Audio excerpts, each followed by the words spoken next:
guys, sabatan si Baby Caleb ng birthday ni Ate Alexandra. So guys, masama ang loob niya dyan guys kasi gutom na siya. Hindi pa nagsisimula ang party guys. Kaya wala siya sa mood.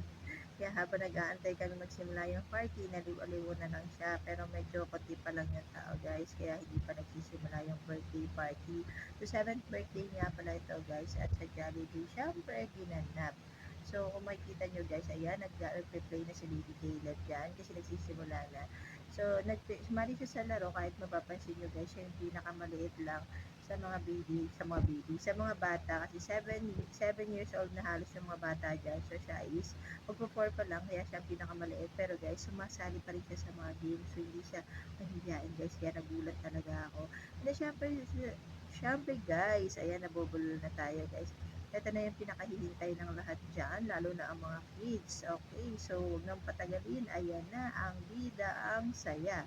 So, syempre, bidang-bida talaga siya. So, lahat ay nag-aabang sa kanya, guys. Pero si Baby Caleb, guys, hindi siya excited na makita si Jollibee. Alam niyo kung bakit, guys? Busy siya sa pagkain dahil sinabi ko na sa inyo kanina pa siya gutom na gutom guys, kaya kalat ng bata nagkakagulo kay Jollibee, pero si Baby Caleb wapakels kasi makikita nyo guys, papakita ko sa inyo mamaya ha, busy siya sa mga pagkain guys kasi gutom na talaga si Baby Caleb habang si Jollibee todo kaway sa kanya pero hindi niya talaga pinapansin guys.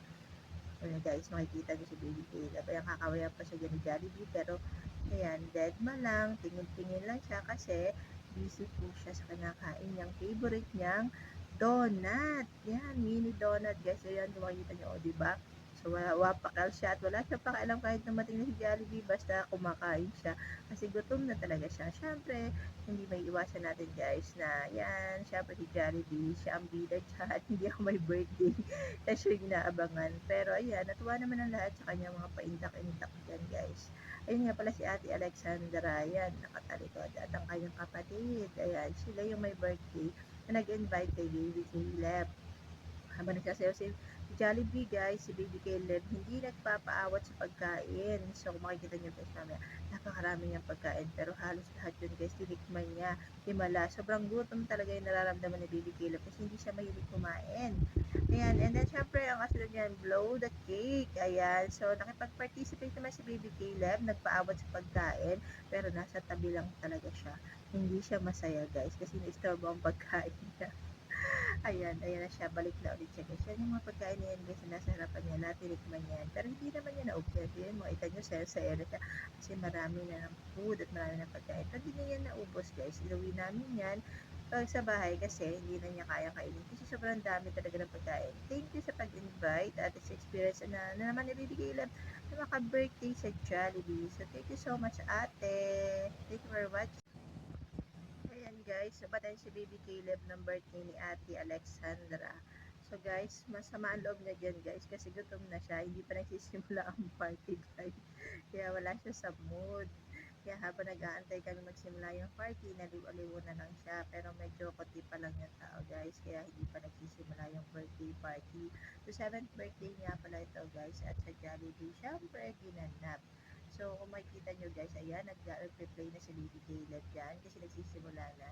So, sumali siya sa laro kahit mapapansin nyo guys, siya yung pinakamaliit lang sa mga bata kasi 7 years old na halos yung mga bata dyan. So, siya is magpo-4 pa lang, kaya siya ang pinakamaliit. Pero guys, sumasali pa rin siya sa mga games. So, hindi siya mahihiyain guys, kaya nagulat talaga ako.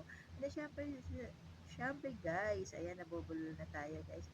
Ito na yung pinakahihintay ng lahat dyan, lalo na ang mga kids. Okay, so huwag nang patagalin. Ayan na, ang bida, ang saya. So, syempre, bidang-bida talaga siya. So, lahat ay nag-aabang sa kanya, guys. Pero si Baby Caleb, guys, hindi siya excited na makita si Jollibee. Alam niyo kung bakit, guys? Busy siya sa pagkain dahil sinabi ko na sa inyo kanina pa siya gutom na gutom guys, kaya kalat ng bata nagkakagulo kay Jollibee, pero si Baby Caleb wapakels kasi makikita nyo guys, papakita ko sa inyo mamaya ha, busy siya sa mga pagkain guys kasi gutom na talaga si Baby Caleb habang si Jollibee todo kaway sa kanya pero hindi niya talaga pinapansin guys. Ayan guys, makikita nyo si Baby Caleb, ayan kakawayan pa siya dyan ni Jollibee pero ayan, dead ma lang, tingin-tingin lang siya kasi busy po siya sa kinakain niyang favorite niyang donut. Yan, mini donut guys. Ayan, kung makikita nyo, o, diba? So, wapakal siya at wala siya pakialam kahit dumating na si Jollibee, basta kumakain siya. Kasi gutom na talaga siya. Siyempre, hindi may iwasan natin guys na yan, siyempre si Jollibee, siya ang bida dyan. Hindi ako may birthday. Kaya siya yung inaabangan. Pero ayan, natuwa naman ang lahat sa kanyang mga paindak-indak dyan guys. Ayun nga pala si Ate Alexandra, yan, nakatalikod. At ang kanyang kapatid, ayan, sila yung may birthday na nag-invite kay Baby Caleb. Habang nagsasayaw si Jollibee guys, si Baby Caleb, hindi nagpapaawat sa pagkain. So, kung makikita nyo guys mamaya, napakarami niyang pagkain. Pero halos lahat yun guys, tinikman niya. Himala, sobrang gutom talaga yung nararamdaman ni Baby Caleb kasi hindi siya mahilig kumain. Ayan, and then syempre, ang kasunod niyan, blow the cake. Ayan, so nakipag-participate naman si Baby Caleb, nagpaawat sa pagkain, pero nasa tabi lang talaga siya. Hindi siya masaya guys, kasi na-istorbo ang pagkain niya. Ayan, ayan na siya, balik na ulit siya guys. Yan yung mga pagkain na yan guys na nasa harapan niya, natinikman yan. Pero hindi naman niya naubos. Yan, makita niyo, saya-saya na siya.